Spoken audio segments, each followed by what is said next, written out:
일본 애들 생각 되게 다르잖아요. 중국도 또 다른 거예요. 한중일이 붙어 있는데 달라. 근데 그중 우리가 제일 약해. 오늘날 이렇게 부강한 나라가 되는 데 있어서 없어요. 없어요. 신명아, 넌 뭐가 있는데? 잠깐 뭐가 있겠습니까? 우리가 아무 노력도 안 하니까 그지 같은 삶을 사는 거지. 한국의 미래가 간단한 게 아니에요. 안녕하세요, 신명환입니다. 원래 입던 옷인데 딱 맞죠. 지금 뒤에 있는 책과 심상치 않아요. 책도 아주 그냥 두꺼운 책이 2권이나 되는 엄청난 책이 온 것 같은데. 사실 고민을 많이 했습니다. 왜냐면 여기서 뭐 거짓말할 수는 없잖아요. 되게 이렇게 딱 봐도 이제 쉬운 책은 아니다라는 느낌이 나죠. 이제 이 책은 왕후이라는 사람이 쓴 근대 중국 사상의 흥기라는 책입니다. 이제 중국의 이제 저명한 사상가 왕후이의 저서를 그의 15년 된 직이 우리나라에 이제 백원담 선생님과 계세요. 그분을 중심으로 해서 중국 사상사 뭐 이런 쪽을 하시는 분들이 모여서 번역을 오랫동안 하셔서 책이 출간이 된 겁니다. 제가 이제 중국사 전공 중퇴자잖아요. 그동안 이력을 숨겼어요. 왜냐면 자꾸 이렇게 중퇴 이거 듣기 싫어서. 그래서 지금 박사과정 하고 있기 때문에 당당해졌습니다. 또 이제 특히 제가 단박에 중국사 또 책을 쓴 저자로서 이 중국의 어떤 변동에 굉장히 관심이 많은 사람인데, 게다가 이번에 또 이 책이 나왔기 때문에 용기 내서 한번, 왜냐면 이제 또 벽돌책 좋아하시는 분들도 계시고 우리 채널이 또 워낙 고급진 채널 아닙니까?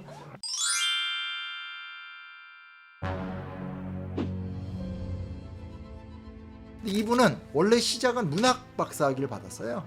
중국 현대문학으로 박사를 받았고 그 이후에 굉장히 많은 공부를 하시면서 중국 역사, 중국 철학 이런 걸 이제 굉장히 종합화시킨 분이죠. 중국 현대 중국의 대표적인 철학자 이렇게 불러도 적합할 것 같습니다. 이 사람은 보통 우리나라에서 신좌파 사상가라 부릅니다. 중국 내에서 중국의 신좌파예요. 이 왕후이라는 사람이 갖고 있는 두 가지 정체성이 있는데, 하나는 뭐가 있냐면 이 사람은 중국 역사를 하나의 문명으로 봐요. 세계, 월드라는 개념을 만들어낸 게 유럽 사람들이란 말이에요. 그러면 유럽 애들이 진짜 웃긴 게 다 월드야. 냉정히 따졌었을 때 뭐 1차 세계대전 지들끼리 싸운 거잖아요. 2차 세계대전 일본 빼면 또 지들끼리 싸운 거예요. 따져보면 중국은 그 제국주의 시대 때 식민지가 끝까지 안 됐어요. 중국의 공산혁명도 중국인들 스스로 일궈낸 거지. 그리고 지난 100여 년간의 그 힘든 기간을 거친 다음에 지금 G2 국가가 됐죠. 그러니까 여기서 우리가 생각해 볼 수 있는 건, 중국인이 중국을 세계 혹은 중국을 문명이라고 생각하고 사고할 수 있겠구나. 또 하나는 뭐냐면 마오쩌둥이나 덩샤오핑이 만든 현대 중국이 지금 흔들리고 있다는 거예요. 중국 공산당이 만들어 놓은 역사적 정체성이 있다는 거예요. 근데 최근에 와서 중국이 굉장히 자본화가 되고 시장화가 되고 많은 부분 이 현대 중국의 정체성을 잃어가고 있다는 거예요. 그러니까 중국 내에서는 이게 신좌파야. 그러니까 여기서 지금 시작부터 우리가 고민해봐야 되는 게 뭐냐면, 한국의 미래가 간단한 게 아니에요. 우리는 우리가 갖고 있는 레토릭이 있는데 일본 애들 생각 되게 다르잖아요. 중국도 또 다른 거예요. 한중일이 붙어 있는데 달라. 근데 그중 우리가 제일 약해. 그런 부분에서 저는 낯설고 이질적이더라도 왕후이를 한번 제가 꼭 좀 소개를 좀 시켜보고 싶었습니다. 이 책은 다 나온 게 아닙니다. 그리고 이 책을 이해하려면 두 가지 배경을 이해해야 돼요. 첫째, 중국 역사를 좀 아셔야 돼요. 두 번째는 조금 더 어려운 건데, 중국의 사상사를 아셔야 돼요. 이 중국 역사에 대해서 제가 이제 단박에 한국사 소개하는 편에 쭉 한번 설명했던 적이 있어요. 우리 유튜브 컨텐츠 내에 중국사 컨텐츠 많으니까 한번 쭉 보시면 되는데, 그 다음 이제 중국 사상사를 간략하게 또 설명을 해드리도록 할게요. 책을 읽는데 가장 중요한 건 정신의 역사입니다. 정신의 역사. 이 1, 2권에서 굉장히 좀 중요시 여기는 것 중에 하나가 다 이제 철학적 이야기들, 중국의 사상사 이런 것들입니다. 이거 저는 중요하다고 생각해요. 제가 여러 곳에서 말씀드리지만 뭐 논어 맹자 같은 거 꼭 읽어보시라. 조금 용어가 낯설긴 하더라도 이가 뭐고 기가 뭐고 이런 거 좀 아셔야 된다. 그래야지만 이제 철학원 같은 데 가서 안 속을 수 있다. 일단 왕후이는 천과 리를 강조해요. 저는 개인적으로는 이것도 그냥 번역을 했으면 좋겠어요. 서양 철학 좀 어렵긴 하지만 사람들이 그래도 서양 철학은 조금 더 이해를 잘해요. 왜? 무의식, 상징, 존재, 본질 다 서양 철학을 어찌됐건 한글로 번역을 해서 한글로 사유를 하는 거죠. 근데 유독 동양 철학이나 전통 사상은 여전히 리, 기, 성, 질, 물 이렇게 말하니까 리가 뭐예요? 모르죠. 별게 아니 리가 이치를 이야기하는 거거든요. 그러면 그건 본질이나 어떤 원리를 이야기하는 거예요. 그리고 기하면 기가 뭐야? 와 이거 근데 기라는 게 만물 자체거든요. 이 세상에 존재하는 어떤 만물의 에너지이자 만물 자체예요. 그러니까 무슨 얘기냐면 이 세상의 본질은 리 이치인데 이치를 중심으로 해서 기 물질화된 세계가 가득 채워져 있다는 얘기예요. 이렇게 얘기하면 좀 이해가 되잖아요. 이걸 안 하는 거예요. 안 하니까 이게 너무 어려운 거야. 근데 왕우이는 천과 리를 강조해요. 천은 하늘을 이야기하는 거죠.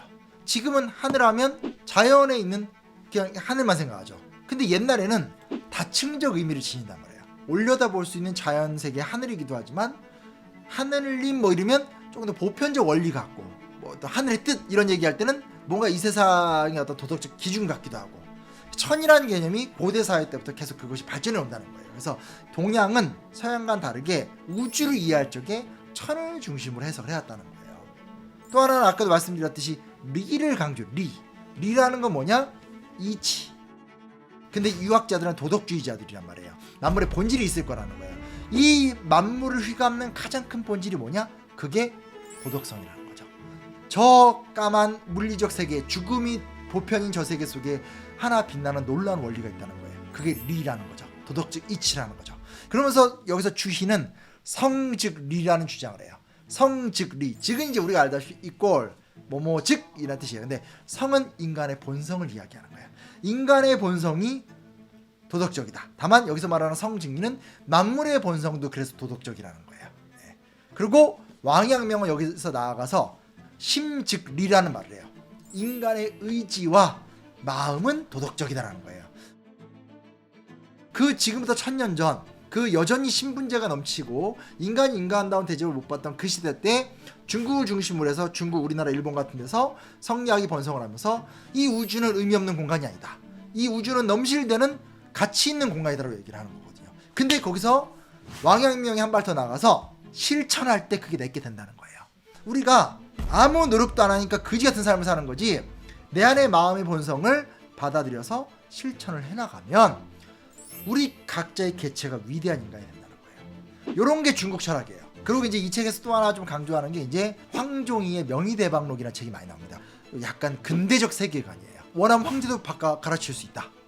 모든 인간은 주체적 도덕성을 갖고 있기 때문에 신분제는 혁파될 수 있다. 이런 식의 굉장히 혁명적인. 그래서 이런 철학들을 이 사람이 굉장히 많이 좀 이렇게 발굴하면서 본격적으로는 북송, 중국의 송나라 때부터 시작해서 현재 중화인민공화국까지를 계속 이야기를 끌고 오면서 통합된 새로운 중국의 정신을 만들고 싶어하는 대사상인 거예요. 굉장히 주목해 볼 수 있는 게 뭐냐면 중국이 오랫동안 쌓아왔었던 그 문화유산을 하나로 집결을 해서 현대 중국에서 새로운 사상을 만들어내고 싶은 거예요. 그리고 그거는 서양사조와 대조되는. 그러니까 서양이 자기네들의 세계를 언제나 월드라고 여겼단 말이에요. 근데 왕우이의 지금의 이 시도는 뭐냐면 철저하게 중국의 사상체계만으로 우리는 넥스트 어떤 월드한 사상을 만들어낼 수 있다는 거예요. 그래서 제가 이걸 보면서 되게 느꼈던 게 뭐냐면 야 인도에서 무슨 일이 있을까? 이게 중국이나 인도니까 이게 가능하구나. 그런 생각을 좀 하게 된 거죠. 나름 흥미롭죠? 단박에 중국 사회도 살짝 소개된 것 같은데 중국식의 그 통일 사상 뭐 그런 거랑 비슷한 건가요? 정확한 얘기예요. 이 책을 보고 있으면 다원적 통일성 이런 얘기를 되게 많이 해요. 여기서 뭘 얘기하냐면 청나라 얘기를 그렇게 하는 거야. 그러니까 청나라가 존재하고 그 청나라라는 나라를 보게 되면 여러 소수민족들이 있고 그 안에 한족이 있고 그 안에서 한족들은 중국의 전통 제도인 군현제 위주로 운영을 하고 주변 국가들은 이 부족 체제를 운영을 하면서 다원적인 통일체적인 특징을 띠고 있다라는 거예요. 근데 이 얘기는 사실은 들으면 한국인들 입장에선 기분도 나쁘고 위험해요. 왜냐면 이제 우리식으로 엎어 얘기하면 동북공정이 나오는 이유인 거죠. 중국이 뭐 고구려든 발해든 영토 안에 들어가면 다 우리나라 역사다라고 지금 통합을 해버리는 거고, 그리고 실질적으로 이게 다원적 통일체로 말을 하지만 중국의 소수민족들의 지위라든지 특히 신장 위구르나 티베트 쪽 같은 경우 굉장히 문제가 많잖아요. 이건 결국은 왕위의 사상이 어떤 현재 중국의 국가주의적이고 어떤 한족 중심주의를 합리화시키는 사상이 아니냐, 이런 비판을 충분히 할 수가 있어요. 서양 특히 유럽을 보면 유럽은 시작부터 타 문명권과의 충돌과 조우를 경험하면서 성장해 왔잖아요. 서양 지성사를 보고 있으면 끊임없이 나와 다른 사람들을 인식하면서 발전하는 특징을 갖고 있어요. 그래서 그 사람들이 좀 세계성을 지니고 있는 거예요. 그 기준으로 본다면 그 왕위의 사상이나 중국 현대 사상가들은 분명히 한계가 있어요. 왜냐면 이 사람들은 지난 100년간 경험해 본 건 중국인들의 역사밖에 없는 거예요. 그리고 지금 현재 왕위를 중심으로 한 중국의 수많은 지식인들도 결국은 중국의 전통 사상과 중국의 민족주의와 중국의 급진적 사상을 다 하나로 묶으려고 하는 거예요. 그러니까 이걸 보다 보면 당연히 한편에서 우리는 국가주의적이고 중국인들만의 경험을 일반화시키는 한계가 있다, 비판할 수 있어요. 근데 문제는 이게 이 경향으로 나아가고 있다는 거예요. 그럼 이 경향이 수많은 장단점을 만들어낼 게 뻔하거든요. 그럼 우리 어떻게 하겠어요? 영원히 중국 안 보고 살 거예요? 지금 요즘에 우리나라 경제 위기가 왜 생기는지 이걸 너무 명확하잖아요. 그러나 중요한 사실은 옆 나라들을 잘 이해하면서 호흡해야지만 우리가 생존도 할 수 있고, 또 우리가 뭐 우리나라는 나중에 통일도 하고 더 큰 나라 될 거 아닙니까? 그럴 때 더 넓은 대국의 견지로서 주변 국가 어깨를 나란히 할 수 있는 거죠. 그러려면 이런 지적 경향점도 우리가 알아야 된다는 거예요. 정말 이 책을 읽으면서 솔직히 한국인으로서 놀라기도 하고 당혹스럽기도 하고 솔직히 불쾌하기도 하고 너무 이건 좀 갭이 있다, 이런 것도 느꼈어요.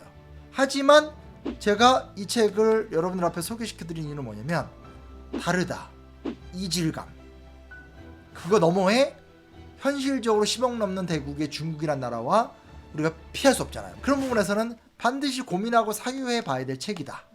제가 마지막으로 꼭 드리고 싶은 말씀이 뭐가 있냐면, 저는 반성했으면 좋겠어요. 중국은 왕위를 비롯해서 독자적인 담론을 이미 만들어내기 시작했어요. 일본도 마찬가지예요. 한국은 뭐랬냐? 한국은 경제적으로는 큰 성공을 얻었죠.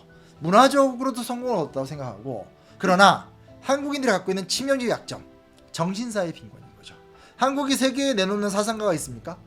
혹은 한국이 지난 100년간 혹은 짧게 본다면 지난 7, 80년간 해방 이후에 오늘날 이렇게 부강한 나라가 되는 데 있어서 한국만의 독자적 경로가 있습니까? 없어요. 한국의 사상가가 없어요. 왜냐? 한국은 철저하게 정말 식민지적 사고인 거죠. 물론 신명아 넌 뭐가 있는데? 뭐 제가 뭐가 있겠습니까? 하나 분명한 건 우리가 결국은 미국, 중국, 일본 사이에서 살아남아야 되고 새로운 이야기를 만들어내야 되고, 그러려면 뭐가 필요합니까? 정신적 빈곤을 좀 극복해야 된다고 생각합니다. 저는 저들이 열심히 할 텐데 그런 부분에서는 돌베개 출판사가 진짜 짱이다. 저 아무 돌베개 사실 그 정말 출판사가 돈 안 되는 책에 어마어마하게 모험한 거거든요. 그리고 올해 가을에 아마 왕훈이 선생 오실 거예요. 그래서 우리나라 컨퍼런스도 할 거고 돌베개에서 이제 대담도 하고 막 할 건데 이 뒤리어 책이 나옵니다. 그래서 한번 보시고 꼭 구매해 보시고 보셨으면 좋겠어요. 안쪽에선 제가 쓴 책을 갖고 사유하고요, 바깥쪽에선 왕훈이를 갖고 사유하면 위아래로 타타타 만들어지지 않을까, 그런 생각을 해보게 됩니다.